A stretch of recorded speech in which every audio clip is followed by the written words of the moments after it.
ತಾಲೂಕಿನ ಬಸ್ರೂರು ಮೂರುಕೈಯಲ್ಲಿ ನವಯುಗ ಗುತ್ತಿಗೆ company under pass ನಿರ್ಮಾಣ ಕಾಮಗಾರಿ ಕೈಗೆತ್ತಿಕೊಂಡಿದ್ದರಿಂದ ವಾಹನ ಸವಾರರಿಗೆ ತೊಂದರೆಯಾಗುತ್ತಿದೆ ಎಂಬ ದೂರಿನ ಮೇರೆಗೆ ಜಿಲ್ಲಾಧಿಕಾರಿ ಪ್ರಿಯಾಂಕಾ ಮೇರಿ ಫ್ರಾನ್ಸಿಸ್ ಸ್ಥಳಕ್ಕೆ ಭೇಟಿ ನೀಡಿ ಪರಿಶೀಲನೆಯನ್ನ ನಡೆಸಿದರು. ಉಪವಿಭಾಗಾಧಿಕಾರಿ ಟಿ ಭೂಪಾಲನ್ ಜೊತೆ ಸ್ಥಳ ಪರಿಶೀಲನೆ ನಡೆಸಿದ ಬಳಿಕ ಮಿನಿ ವಿಧಾನಸೌಧಕ್ಕೆ ತೆರಳಿ ನವಯುಗ ಎಂಜಿನಿಯರ್ ಹಾಗೂ ನಾಗರಿಕ ಜಾಗೃತಿ ಸಮಿತಿಯ ಪ್ರಮುಖರೊಂದಿಗೆ ಮಾತುಕತೆ ನಡೆಸಿದ್ರು. ರಾಷ್ಟ್ರೀಯ ಹೆದ್ದಾರಿ ಬಂದ್ ಮಾಡಿ ಸರ್ವಿಸ್ ರಸ್ತೆಯಲ್ಲಿ ಎಲ್ಲಾ ವಾಹನಗಳಿಗೆ ಹೋಗಲು ಅವಕಾಶ ಮಾಡಿಕೊಟ್ಟಿರುವುದು ಸರಿಯಾದ ಕ್ರಮವಲ್ಲ.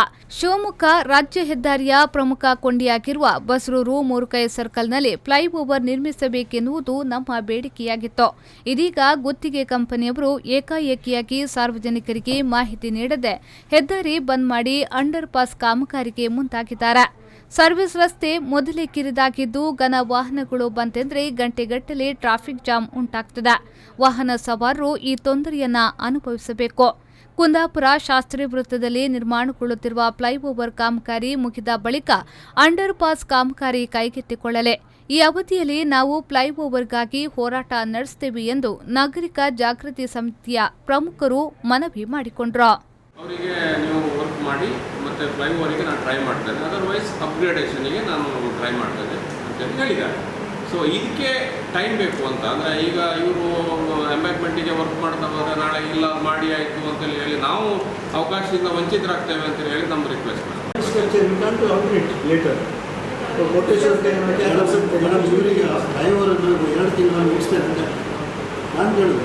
ಅಲ್ಲಿ ಒಂದು ಕ್ಯಾಟಲ್ ಪಾಸ್ ಆಗಿದೆ ಈ ಸೈಡ್ ಮೈಸೂರು ಸೈಡ್ ಅದಕ್ಕೆ ಒಂದು ಮಾತ್ರ ಮಾಡಿದ್ದಾರೆ. ಅಂದರೆ ಒಂದು ಡಬಲ್ ರೋಡಲ್ಲಿ ಒಂದು ಸೈಡ್ ರೋಡ್ ಇನ್ನೊಂದು ಸೈಡ್ ರೋಡ್ ಮಾಡಿದ್ರೆ ಇವರು ಹೇಗೆ ಅದನ್ನು ಕಂಪ್ಲೀಟ್ ಮಾಡ್ತಾರೆ? ಸುಮ್ಮನೆ ಒಂದು ಇಟ್ಟಾಗ ತಂದುಬಿಟ್ಟು 4-6 ದಿನದಿಂದ ಒಂದು ತಿಂಗಳಿಂದ ವರ್ಕ್ ಆಗ್ತದೆ, ಒಂದು 10 ರೋಡ್ ಮಣ್ಣು ಹಾಕಿದ್ದಾರೆ, ಫ್ಲವರ್ ಮಾಡ್ತಾ ಇದ್ದಾರೆ. ಇದು ನಮ್ಮ ಕುಂದಾಪುರದವ್ರಿಗೆ ಹೊರಗೆ.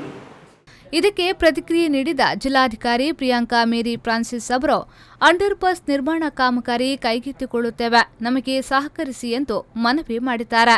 ಅದರಂತೆಯೇ ನಾವು ರಸ್ತೆಯನ್ನ ಬದಲಾಯಿಸಿಕೊಟ್ಟಿದ್ದೇವೆ. ನಾವು ಸ್ಥಳಕ್ಕೆ ಭೇಟಿ ನೀಡಿ ಪರಿಶೀಲನೆ ನಡೆಸಿದ್ದೇವೆ. ಸರ್ವಿಸ್ ರಸ್ತೆಯಲ್ಲಿ ಎಲ್ಲಾ ವಾಹನಗಳು ಬಂದ್ರೆ ಟ್ರಾಫಿಕ್ ಜಾಮ್ ಆಗ್ತದೆ. ಇದು ನನ್ನ ಗಮನಕ್ಕೆ ಬಂದಿದೆ. ಹೀಗಾಗಿಯೇ ಅಲ್ಲಲ್ಲಿ ಪೊಲೀಸ್ ಸಿಬ್ಬಂದಿಗಳನ್ನ ನಿಯೋಜಿಸಲಾಗಿದೆ. ಬಸ್ರೂರು ಮೂರುಕೈಯಲ್ಲಿ ಕಾಮಗಾರಿ ನಡೆಸಲು ಹೆದ್ದಾರಿ ಬಂದ್ ಮಾಡಲೇಬೇಕು. ಗುತ್ತಿಗೆ ಕಂಪನಿಯವರ ಪ್ಲಾನಿಂಗ್ ಬದಲಿಸಲು ಸಾಧ್ಯವಿಲ್ಲ. ಆದರೂ ಹೆದ್ದಾರಿ ಪ್ರಾಧಿಕಾರದವರ ಜೊತೆ ಚರ್ಚೆ ನಡೆಸುತ್ತೇವೆ ಎಂದು ಭರವಸೆ ನೀಡಿದ್ರು. ನವಯುಗದವ್ರದ್ದು ಎಲ್ಲಿಯೂ ಒಂದು ಸೆಕ್ಯೂರಿಟಿ ಆಗಲಿ ಯಾರಿಲ್ಲ. ಪೊಲೀಸಿನವರ ಬ್ಯಾರಿಕೇಡಲ್ಲಿ ಯಾವ್ದೋ ತಗೊಂಡು ಹಾಕಿದ್ದಾರೆ. ಇಲ್ಲಿಯೂ ಹಾಗೆ ನಾಳೆ ನಾಡು ಒಂದು ವಾರದವರೆಗೆ ಇರ್ಬೋದು, ಪೊಲೀಸ್ ಇರ್ಬೋದು, ಟ್ರಾಫಿಕ್ ಇರ್ಬೋದು, ಅಧಿಕಾರಿಗಳು ಇರ್ಬೋದು. ನಂತರ ಯಾರು ಇರೋದಿಲ್ಲ. ಒಂದು ವೆಹಿಕಲ್ ಪಂಚರ್ ಆಯ್ತದ ಹಾಳಾಯ್ತು ಅಂತ ಹೇಳಿದ್ರೆ ಇಡೀ ಹೈವೇ ಬ್ಲಾಕ್ ಆಗುತ್ತೆ. ನಾವಿನ ಸರ್ವಿಸ್ ರೋಡ್ ಅನ್ನ 8 ವರ್ಷ ಮೇಡಮ್ ಅವ್ರ ಪ್ರಯೋಜನಲ್ಲಿ 5 टेम्परेरी नहीं मैडम, अभी उसको बीपी का साथ साथ रैम तो आरिवल भी स्टार्ट करना मैडम, उसका सर्विस रोड का. ಈ ವೇಳೆಯಲ್ಲಿ ಉಪವಿಭಾಗಾಧಿಕಾರಿ ಟಿ ಭೂಪಾಲನ್, ತಹಶೀಲ್ದಾರ್ ತಿಪ್ಪೇಸ್ವಾಮಿ, ಪುರಸಭಾ ಮುಖ್ಯಾಧಿಕಾರಿ ಗೋಪಾಲಕೃಷ್ಣ ಶೆಟ್ಟಿ, ಠಾಣಾಧಿಕಾರಿ ಹರೀಶರ್ ನಾಯ್ಕ್, ಟ್ರಾಫಿಕ್ ಪಿಎಸ್ಐಗಳಾದ ರತ್ನಾಕರ್ ವಿ ನಾಗೇಕರ್, ಪುಷ್ಪಾ ಹಾಗೂ ನಾಗರಿಕ ಜಾಗೃತಿ ಸಮಿತಿಯ ಪ್ರಮುಖರಾದ ಕಿಶೋರ್ ಕುಮಾರ್, ನರೇಂದ್ರ ಶೆಟ್ಟಿ ಮೊದಲಾದವರು ಉಪಸ್ಥಿತರಿದ್ದರು. ಶ್ರೀಕಾಂತ್ ಹೆಮ್ಮಾಡಿ, ವಿ4 ನ್ಯೂಸ್ 24/7 ಕುಂದಾಪುರ.